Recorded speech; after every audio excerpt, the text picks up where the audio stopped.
السلام علیکم ناظرین۔ سعودی عرب کا غیر ملکی حاضمین حج کے لیے بڑا اعلان۔ سعودی عرب نے بیرون ملک سے آنے والے حاضمین حج کے لیے حج اور عمرہ کی جامع ہیلتھ انشورنس لاگت میں 63% تک کمی کر دی ہے۔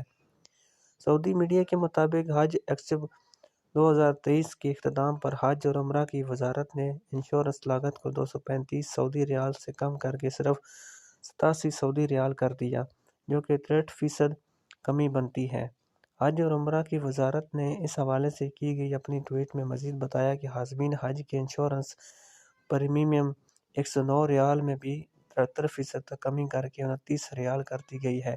غیر ملکی حاضمین حج کی انشورنس کوریج کا دورانیہ 90 دن کے لیے ہے، جو سعودی عرب میں داخل ہونے کے دن سے شروع ہو جاتا ہے اور ملکی حدود کے اندر ہی نافذ العمل ہوگا۔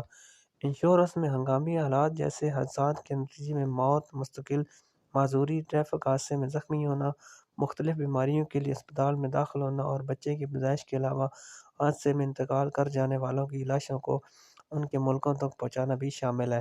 یاد رہے کہ اس بار کورونا وبا کے بعد پہلی بار دنیا بھر سے پوری تعداد میں حاجیوں کو فریضے کی ادائیگی کے لیے سعودی عرب آنے کی اجازت دی گئی ہے اور تمام دیگر کورونا پابندیاں بھی اٹھا لی گئی ہیں۔